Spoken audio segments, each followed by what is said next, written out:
Hey guys, let's go through three quick tree problems for today, and yeah, I think these are relatively easy. Okay, so I got two easy, one medium.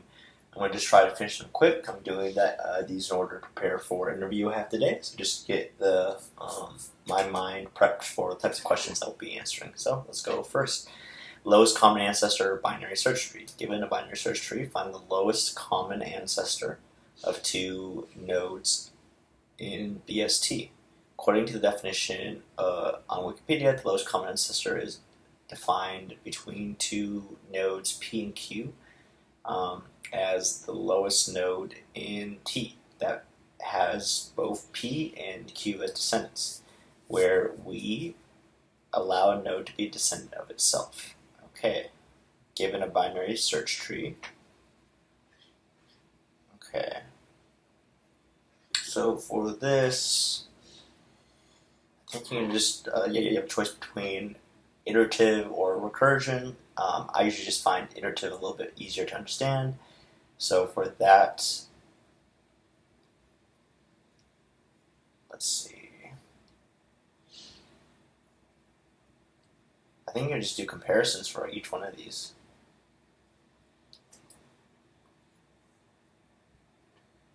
Yeah, yeah, because you can go from root and then traverse down depending on like its equality. So for example, if it's less, go left. If it's like greater, then go right. And then like eventually you'll be at the same level, and then you can just return the root. So for that,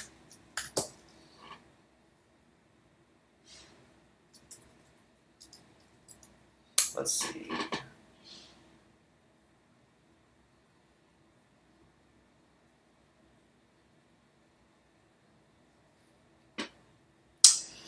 Okay, how do I do this? Because if I just do a simple if, elif, else statement, how is it going to keep on? Um, keep on. Okay, actually I can just do while root is not known. I can fix that in a bit. So if p, I think that's the left one, right?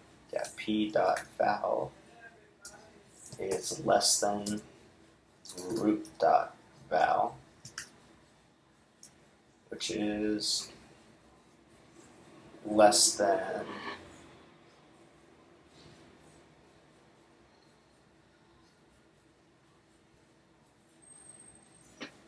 q dot val. So do we want this to be greater? That's greater than we want it to go. Okay, so let's say you have your 6 to 8. From there, you're looking at P and Q. So if P is 2 and 8 is Q, so basically you're saying that you want, if root is actually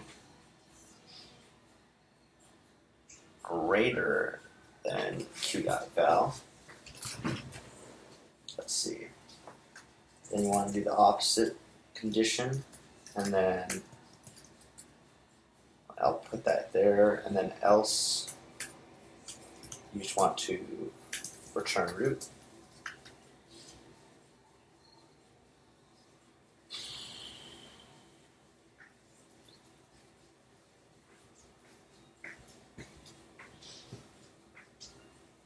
Else break, then return root.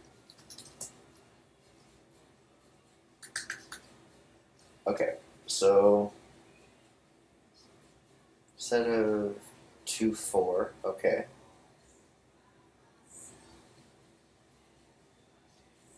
So if root.val is greater than both, then it should go left root equals root dot left. Else elif p dot val is greater than root dot val, which is less than q dot val, then should go right. And then if they're equal,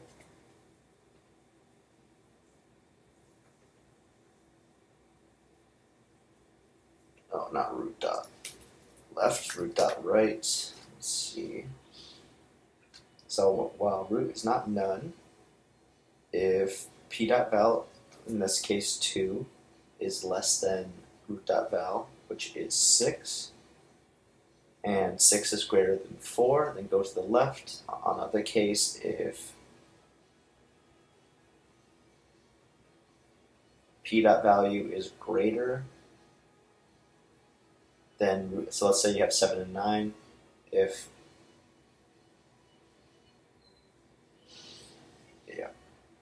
and then these cases would break if you went to the right. Yep, okay, so I think this is correct. Because, like, let's say, for example, you have 7 and 9, then that is less than both of those, so then it would go right. And then in this case, like, root would actually break this, and then also break this, so else it breaks out of this loop, and then you just return loop because that is the lowest common ancestor.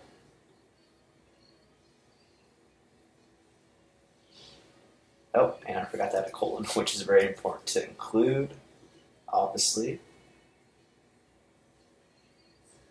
Okay, let's submit this bad boy. All right, cool. Yeah, so the big challenge for me was just like remembering like how to do the while loop, because I think I kind of intuitively understood that you're gonna be with a binary search tree like going either left or right, and I had some little complexity or like difficulty understanding like what to do with these if-else statements, but then I worked through it by just manually going through this. So this makes sense. If these conditions break, then you have your lowest common ancestor. Cool. Let's go to the next one. All right, path sum 2. Okay, so again, with any type of these tree problems, you can either do a combination of iteration or recursion and BFS and DFS. So for these types of problems, I think it's usually better to do DFS, especially with these long chain. Ooh, this is interesting. Yeah, given a binary tree and find all the root to leaf paths which each path where each path sum equals the given sum. So yeah, I think what you could do is just do like a stack, and then like you can include like an output, like a sub output that you include in the stack, and then you just append that to overall output. So I think we're going to just do DFS stack iterative. All right. So stack equals, and then this is where we include the different things. So for here,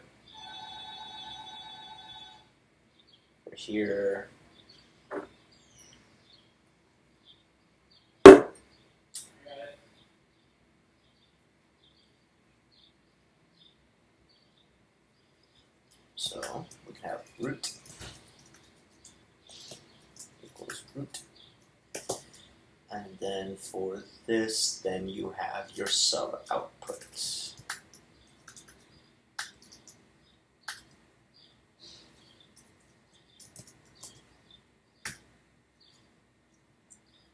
Then I guess you could include the root dot value, root dot val, and then finally like a sum.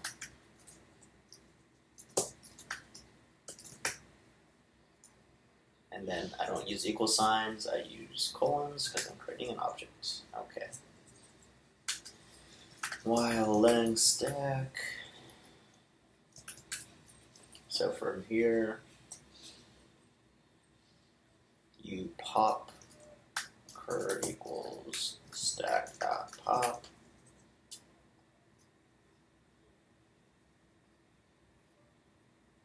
So maybe I should just do 0 because I want to add the root dot value.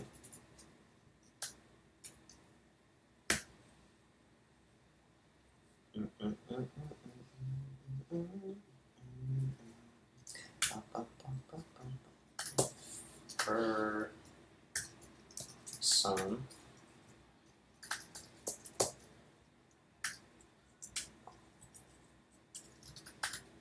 So basically, if this sum equals our sum input, then we want to take our sub output here, and I misspelled that, so I'm going to correct that. We're going to take that, and we're going to append that to output. So output.append.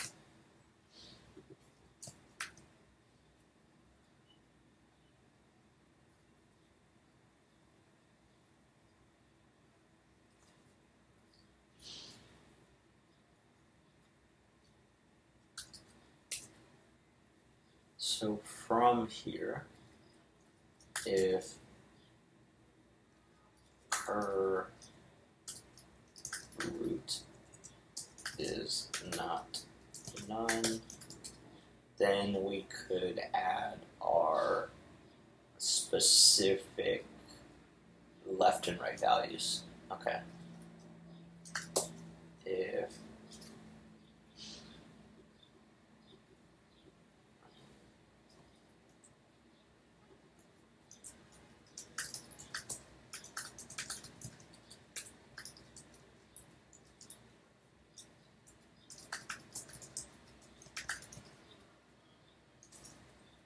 then stack.append, we include this.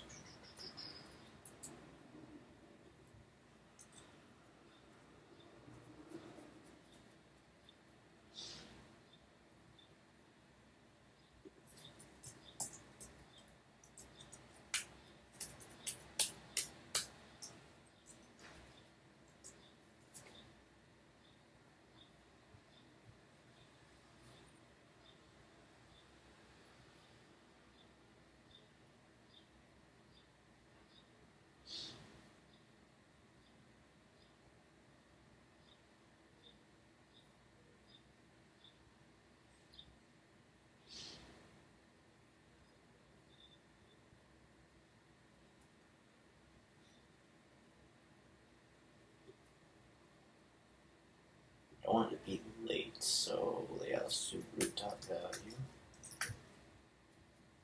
And then for these, the sub output,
okay, so basically what I'm doing now is I don't think I have to do the append. That might lead to some confusion, so I'm just going to create a variable called suboutput and then just concatenate those. Concatenate these two separate arrays right there, and then I'm just going to copy and paste that here. Change that to right. Change this to sub output. Change this to sub output.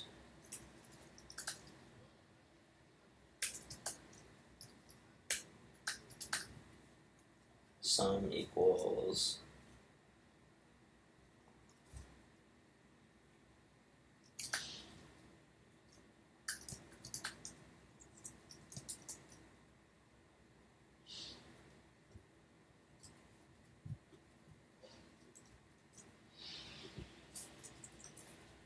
Okay. Just do the same thing right here. So what you're doing is you're adding the next value to your current total, and then using the popped off nodes, the current sum total plus your next value for that branch. All right, and then we return that output. See where that takes us.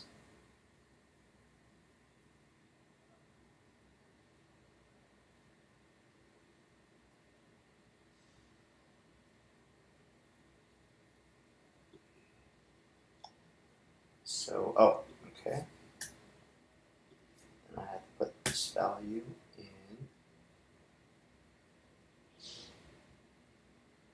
this, because that is an integer.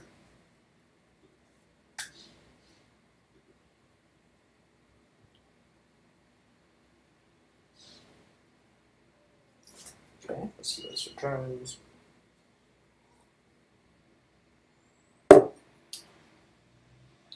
Memory limit exceeded. Okay, what did I do?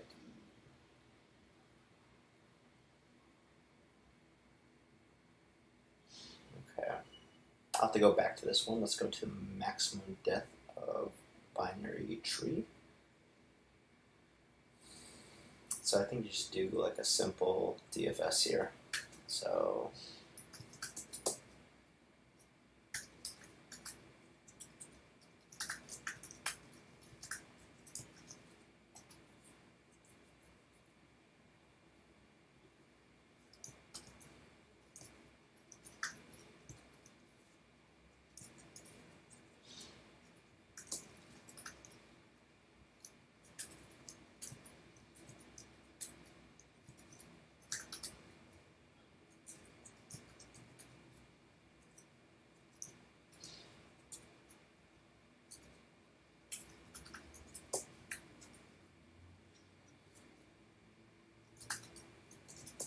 stack.pop. So I'm just popping this. Then I think you just do like your normal, appending the left and right children values here. And at the end of that, you check to see if the current def is greater or less than the overall def. Okay.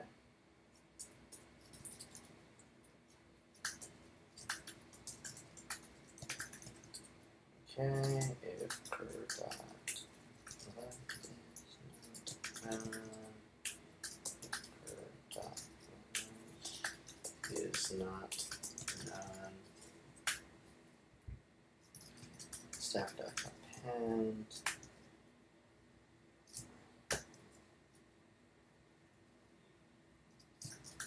Root.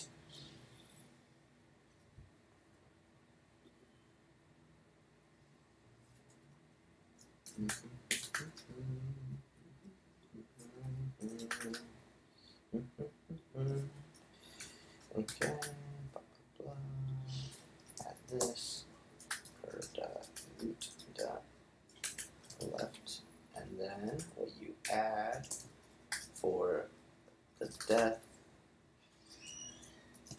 is curve dot depth plus 1.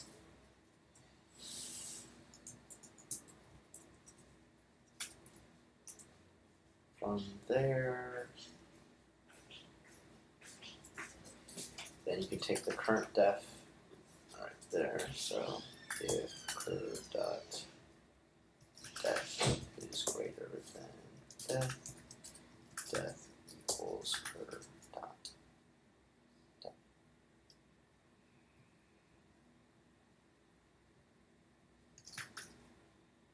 And then you return the def. I believe this should work. If not, I might have to just do it like every single loop. Okay.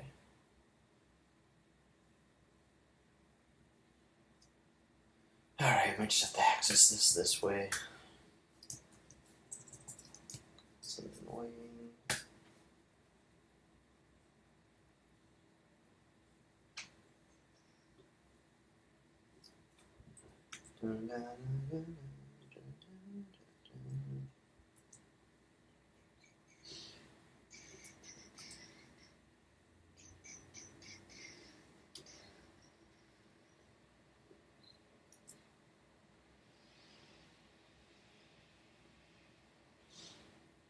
the same thing here.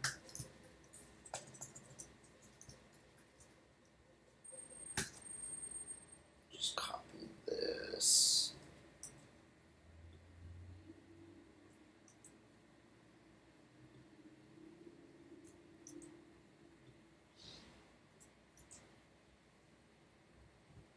Okay.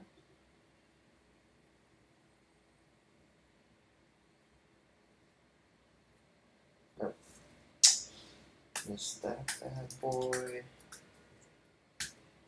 Okay. So there's no other dot notations for a dictionary that are not warranted. Okay. Wrong answer. So maybe it's just +1. Maybe that's the case because start at 0.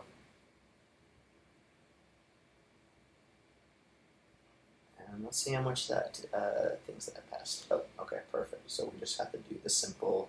It's empty, then return 0.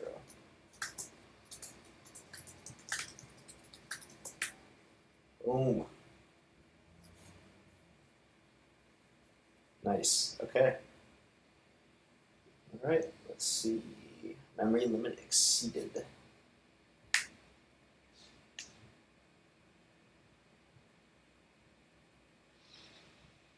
So maybe I just don't have to include these sub outputs. I can just add these.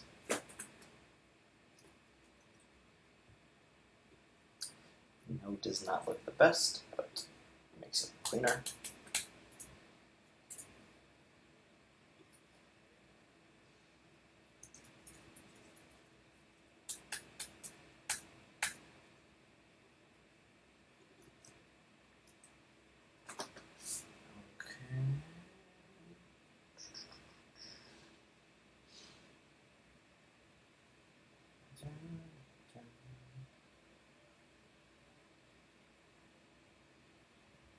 Okay, we might get another memory exceeded.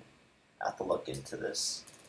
But I believe the DFS approach should work, but I have to look into it. But anyways, thank you guys for joining. Just a couple little true problems I wanted to do before my interview today. So wish me luck, and I will see you guys Friday. Thank you.